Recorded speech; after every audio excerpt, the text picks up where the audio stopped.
Hello, this is Sandy Gallagher welcoming you back to another lesson in Thinking into Results. I hope you're beginning to see that you have a major role in the way your work life unfolds every day. The lessons you're learning here will provide you with new opportunities to collaborate and to create and to thrive, while at the same time helping your company prosper. We all have deep, deep reservoirs of potential within us. But how do you recognize it? And how do you bring it to the surface? It has to do with how you think.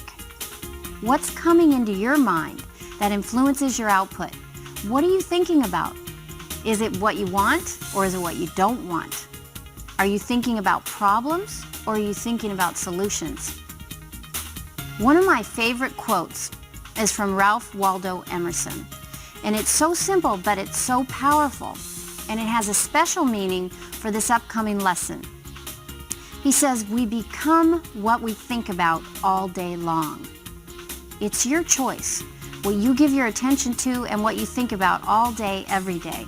Remember, you have control over the thoughts you think. Now here's Bob to help you understand a better way to think. Feed your mind what it needs to produce the outcomes that you most desire.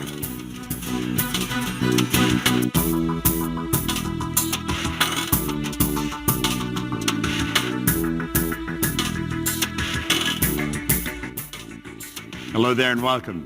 I am going to introduce you to a concept that literally changed the course of my life. And I could take you into executive offices from Kota Kinabalu to Kentucky. And the executive officers would tell you that this concept literally changed the direction of their company. It made a bigger difference on the bottom line of their financial statement than any other one idea they'd ever entertained. But before I get into that idea, let me tell you how I came across it. You know, many years ago, I was sitting in a fire hall in Toronto. That was the best job I'd ever had. I was earning $4,000 a year and I owed $6,000. My whole day was filled with, how can I get these creditors off my back? And I was introduced to this book. This is the book Think and Grow Rich by Napoleon Hill. And the man that gave it to me said, Bob, you're quite capable of changing the direction of your life. And he said, if you do what this author says, everything in your life is going to change. Now, I did not believe that. There's no way that I could believe that.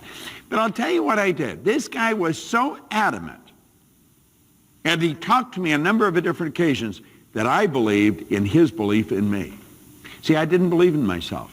I had no formal education. I had no business experience. And the idea of changing my life was the furthest thing from my mind. Then he asked me, he said, well, who are you?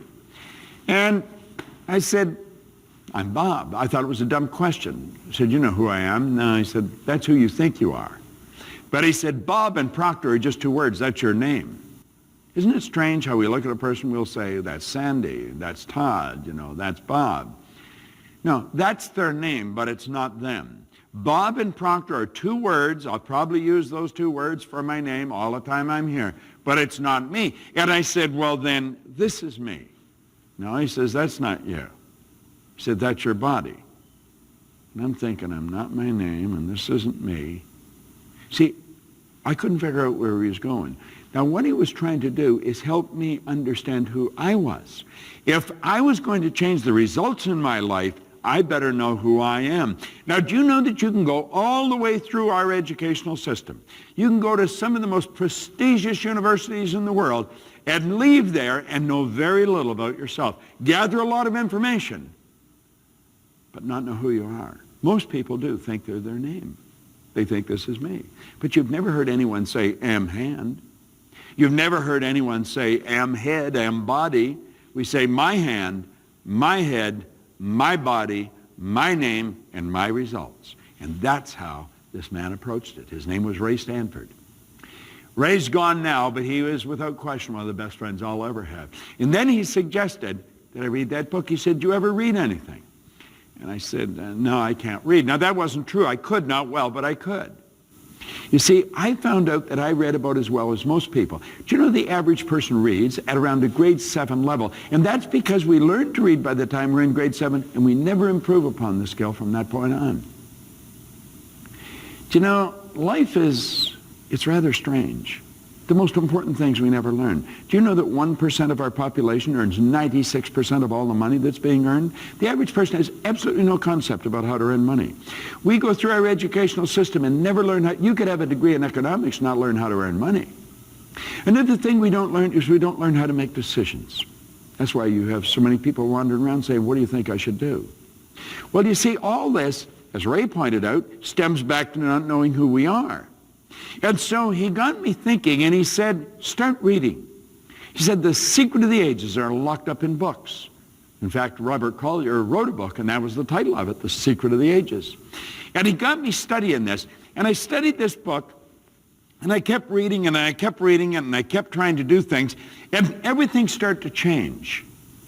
I set a goal of earning $25,000. And, you know, in less than a year, I was earning $175,000. Then I took it over $1 million. But if you were to ask me what I had done, I couldn't tell you. You say, well, how'd you earn the money? Well, I started a business. You see, when I set the goal of earning money, I did what this man said. I wrote the goal on a card, I put the card in my pocket, and I read it as often as possible every day. A goal card. Isn't that strange? This is the direction I'm going in my life. This is where I'm going. And so I'd read it every day. Now, I had on the card that I was going to earn this $25,000. What'd that do? That caused me thinking of earning money. Now, prior to that, I was thinking of debt. You'd say, well, you know, is thinking of debt a bad thing? Well, we become what we think about. You say, but what about getting out of debt? If your goal is to get out of debt, it's the worst goal you'll ever set, because you're thinking debt, you'll be in it. You've got to think prosperity. And so I started to read this card, and I started to hear people talking about earning money. Somebody said there's good money cleaning floors. I said, I'm not proud, I'll clean floors. Well, you know, I ended up cleaning floors in Toronto, Montreal, Boston, Cleveland, Atlanta, London, England. I kept reading this book. And then I found Earl Nightingale's condensed narration of this book, and I started to play a long playing record, drive around with a record player in a car. My behavior was rather strange. I didn't know anyone else that was doing this. And anyone that knew me didn't know anyone else that was doing it. And they thought, why is he doing this? And I didn't know. Now, my life changed so dramatically, and I couldn't find anyone that could tell me what really happened. Now, most people that earn a lot of money, they're not really interested in what they do so different. They just enjoy the money. That didn't settle with me.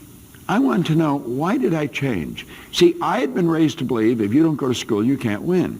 I was raised to believe if you haven't got business experience, you can't get a good job. I was raised to believe all kinds of things that are not true. They are not true.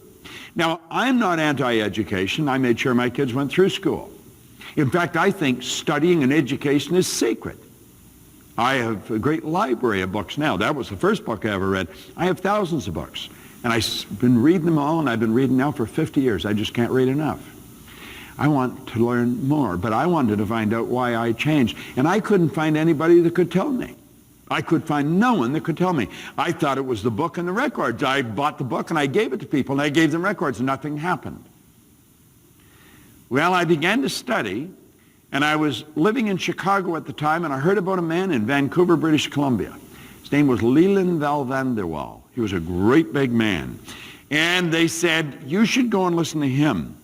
He's wise. He knows a lot of different things that people don't know. So I flew out to British Columbia. And when he was finished speaking, I went over and I said, I'd like to spend a couple hours with you. And I remember him looking at his watch, and he said, well, I'd probably like to spend a couple hours with you too. But he said, I've got to catch a plane. And I said, I didn't mean right now. I've got to catch a plane too. He said, where are you going? I said, I've got to go back to Chicago. He said, what are you doing in Chicago? I said, I live there. He says, you came all the way here for this seminar? And I said, yes. If I had known what I was going to get, I'd have walked all the way here. Now, I think he was impressed that I had traveled so far. But you know, when this man walked on the stage, the second he opened his mouth, I knew that he knew what he was talking about. And I made up my mind I was going to get to know him. Well, as it turned out, he wasn't going to be in Chicago anytime in the near future, but he was going to be in Toronto in a couple of weeks. And I said, I'm actually from Toronto. My family's still there. And I said, I'll fly over and meet you. Well, the two of us sat down in the Skyline Hotel. And it was supposed to be for a couple hours. We were there for 3 days. And he and I were just like that right up until he passed away. He was a phenomenal human being. He was wise. He had information that not many people have. And he sat down and he said, Bob, you live simultaneously on 3 planes of understanding. And I said, I know that. No, he said, you don't know, or you wouldn't have asked me the questions you're asking. And he says, shut up and listen, open your mind. And then he smiled. He said, you are a spiritual being. You have an intellect and you live in a physical body. 3 different planes of understanding. And he said, the mind is the greatest power in all of creation. And he quoted Dr. J.B. Rhine from Duke, who was alive at the time. And Rhine probably did more study into the power of the mind than anyone alive. And Dr. Rhine said, the mind is the greatest power in all of creation. Now he said, tell me what your front door looks like. And I thought, how can he go from the mind to my front door? And I said, what's that got to do with it? He said, just listen to me. What does your front door look like? So I described it to him. He said, tell me what your car looks like. What color is it? I said, it's white. He says, is it big or small? I said, well, it's fairly big. He said, there are 2 doors, 4 doors? And I said, there are 4 doors. He said, what color is the interior? And I said, it's tan.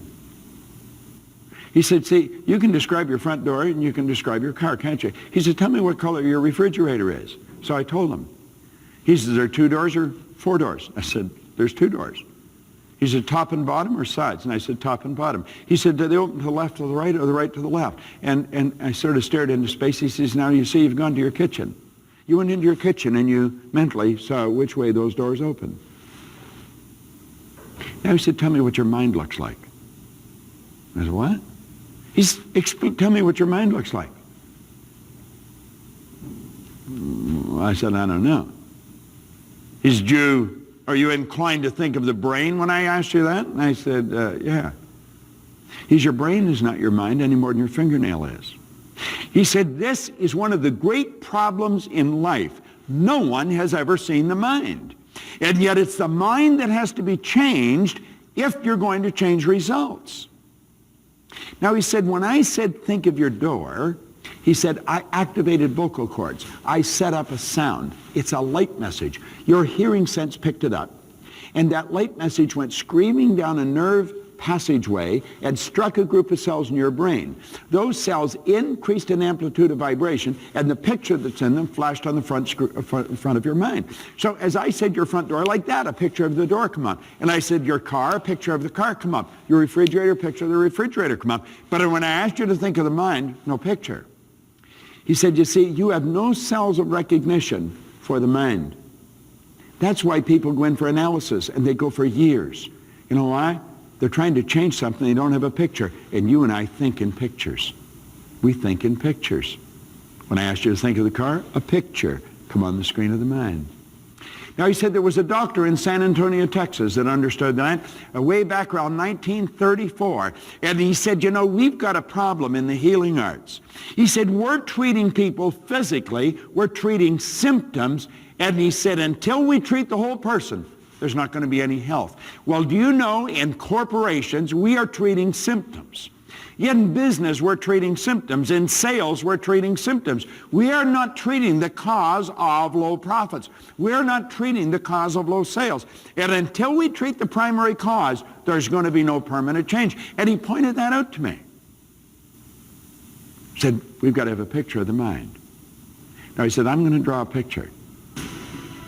This is a picture that Dr. Thurman Fleet drew in 1934. And he said, this is the mind. Now he said, look at it.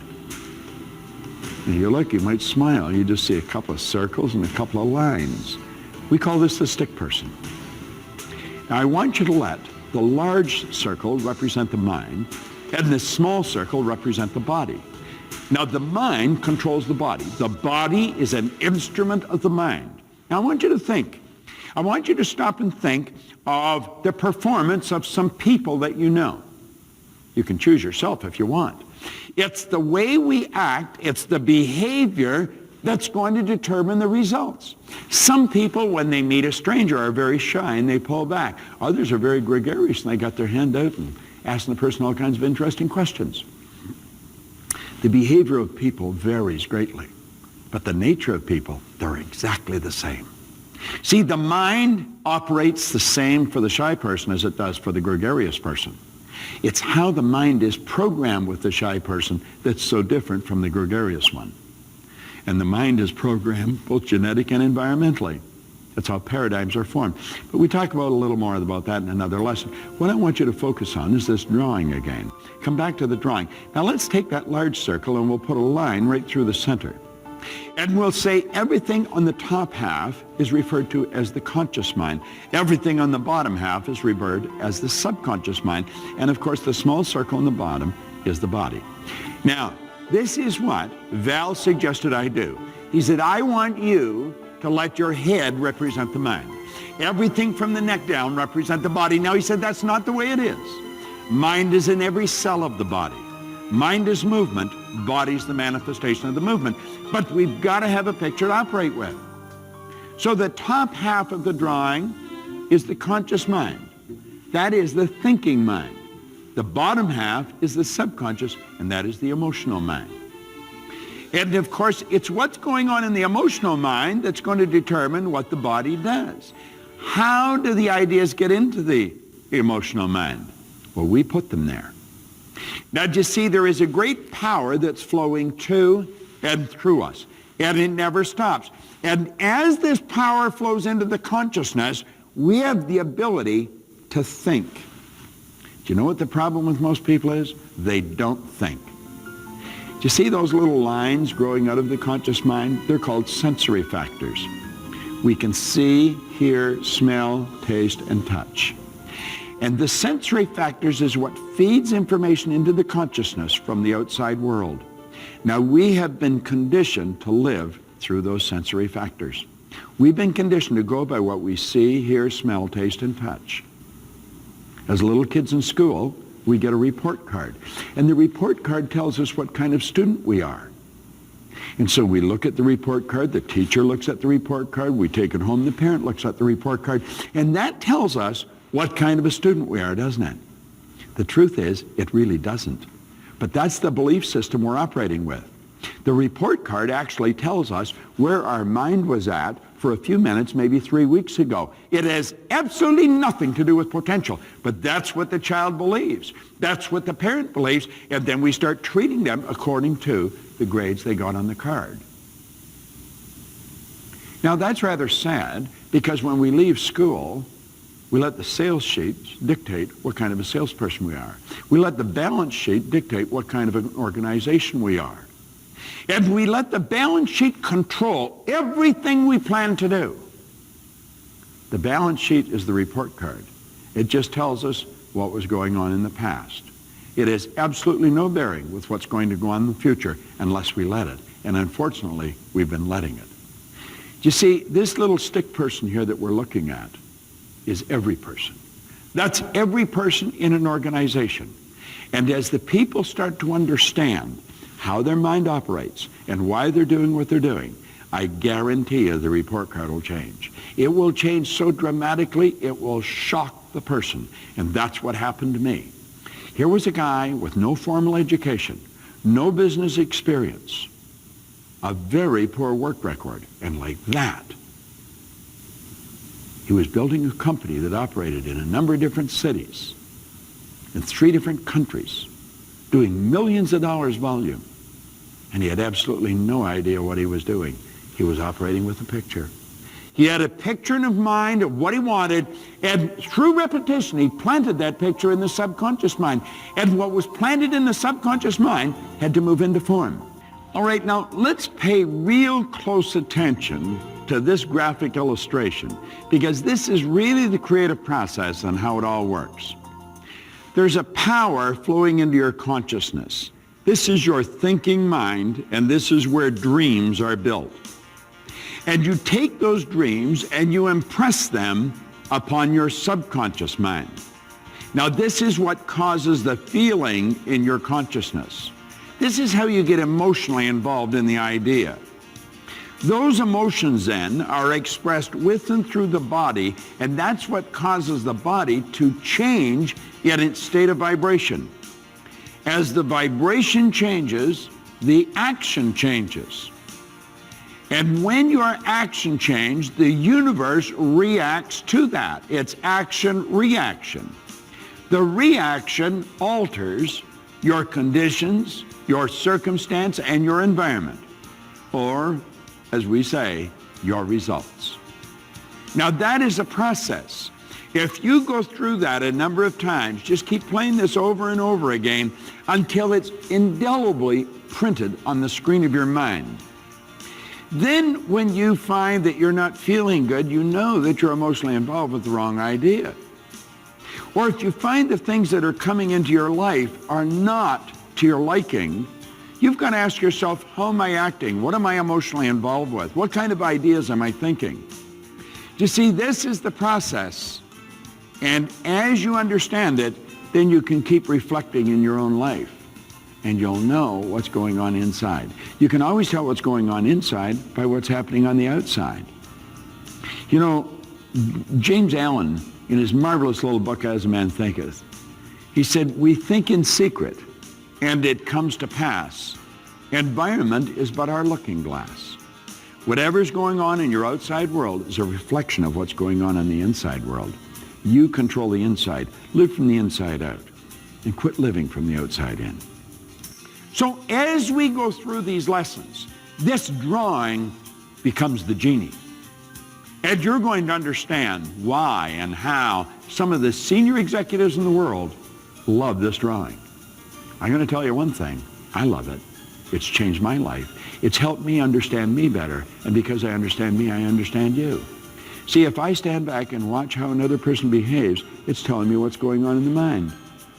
Now, the conscious mind is where we gather information. That's where we pile the books up. But that is not the part that controls the actions of the body. It's not what controls what we do. It's the subconscious mind that does that. See, the conscious mind thinks, the subconscious executes what's impressed upon it, and it expresses it with and through the body. It's the mind and the body that produces the results. And every person ought to understand how it works. We teach it to little children, and we see kids go from failing grades to honors just like that. We've all got the potential. We have got deep reservoirs of potential within us. And what we want to do is learn how to bring it to the surface. We're going to show you how to take all the knowledge your people have already gathered and how to put it to work. And you know where it goes? Right to the bottom line of your financial statement, of their report card, of their bank account.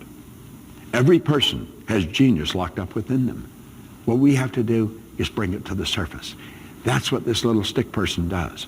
See, where we're thinking of ourselves, we get very confused thoughts. When we bring the stick person into play, we start to see the mind and the body. And we start to understand, if I'm doing this, it's because of what's going on in here. And if I want to change my behavior and results, I've got to change what's going on in the subconscious mind. You're going to learn to love this little drawing, the stick person. It certainly is the genie, and it's going to be the genie in your company. So do you see, when we talk about thinking into results, that's exactly what it's all about. Do you know that all the great leaders all down through history have agreed on one point? They've disagreed on virtually everything else. Every one of them, without exception, have agreed that we become what we think about. Do you know the problem with most people? Most people don't think. Earl Nightingale, my old employer and my mentor, he said if most people said what they were thinking, they'd be speechless. I'm inclined to agree with him. Dr. Ken McFarland, who's gone now, but he was a superintendent of schools over in Kentucky, and he was just an incredible human being, one of America's greatest speakers. He said 2% of the people think, 3% think they think, 95% would rather die than think. You'll say, well, everybody thinks. I'll tell you what to do. Start to pay attention to what people are saying. They'd never say what they were saying if they were thinking. Start to pay attention to what people are doing. They'd never do what they're doing if they were thinking. No. Mental activity does not constitute thinking. See, those sensory factors are like 6-lane highways. There's information rushing into people's conscious mind all the time. And some of it seeps into the subconscious. That's why they start doing this and they stop. And they go over here and they stop. And they go over there. Very few people are focused. We're going to show you, when we go into the lessons on the mental faculties, how to shut off those highways so that all this information that's rushing in and causing conscious confusion stops. And you become focused. dedicated and disciplined. That's when your life's going to change. Study this little stick person. Take the lesson that's just on the stick person and review it over and over and over again.